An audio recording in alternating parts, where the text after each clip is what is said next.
Well, I join with others in welcoming this bill.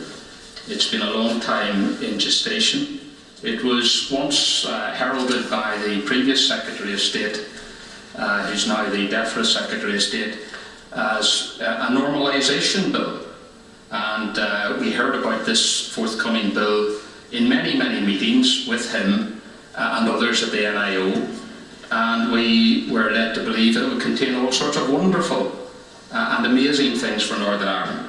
Now, it is progress, yes, but it's certainly not as far-reaching as was first envisaged, and certainly not as ambitious as the then Secretary of State set out when he first became holder of that office.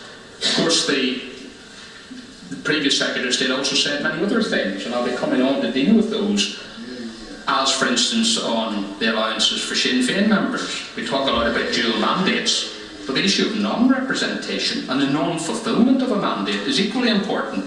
And the previous Secretary of State promised that not a single Conservative Member of Parliament in the new Parliament would ever dream of sustaining the position whereby members who didn't take their seats could continue to claim money and expenses.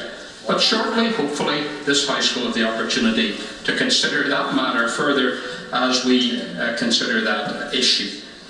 Mr. Deputy Speaker, I do welcome the fact that we are debating this bill at a time when there is no crisis in Northern Ireland in terms of the Assembly and the Executive. We have on many, many occasions had to debate legislation putting through all stages of bills in one day, whether it was for the suspension of the Assembly or some other crisis or its reinstatement and all the rest of it. Thankfully, those days have gone, and that there is relative stability. Stability that I think we take for granted now. The very fact that we're debating as part of the provisions of this legislation an extension of the current Assembly term for another year, and thereafter fixed terms of 5 years, for instance, is an indication of that progress, because who previously would have imagined that you could possibly be talking in such terms without saying that you were really in fantasy land, because previous assemblies, even this current assembly set up under the 1998 legislation, didn't have that kind of stability up until 2007.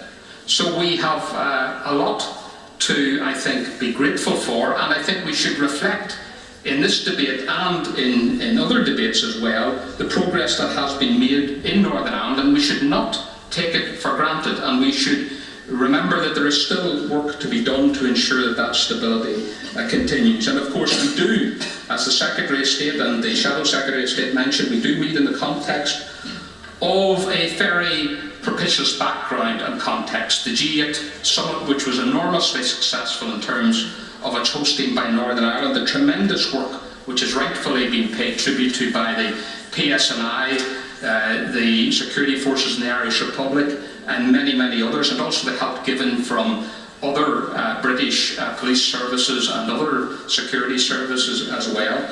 The great news that we have had in recent days about the job announcements, fantastic, good quality, high value jobs being announced in Northern Ireland in significant numbers. Those are all very, very significant indeed. However, as has also been pointed out, there do remain major challenges despite the progress, and of course the challenge that's posed by dissident terrorists and other Republican groups is very, very significant, and the police and the security services deserve all our gratitude and our support in material ways to make sure that they're ready and able and fit to combat that threat. And it's also crucial that the political parties and civic society in Northern Ireland continue to give their full support to policing, to the courts, to the rule of law as well. And one of the things that is deeply disturbing, and has already been alluded to in this debate, has been the selective approach that we have seen in recent months from Sinn Féin in regard to policing, with members picketing when certain people are arrested, picketing outside police headquarters, protesting against certain investigations.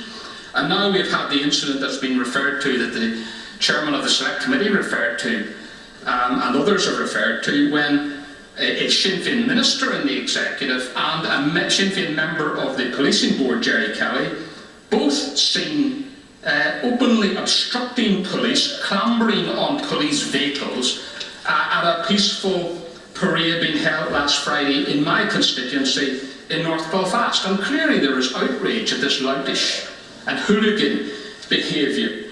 And it is not the job of members of the Assembly or elected representatives or members of the policing board to interfere like this in the conduct of police operational matters.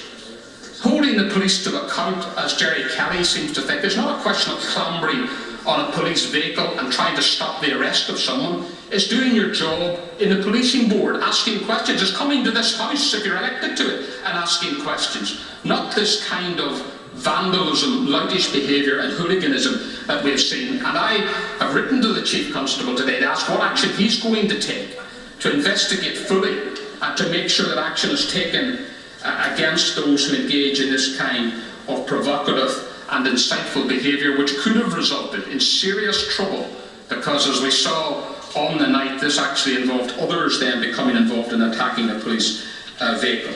So, Mr. Deputy Speaker, Madam Deputy Speaker, there are challenges that we face in Northern Ireland, and I want to turn to the details of this bill that's set before us.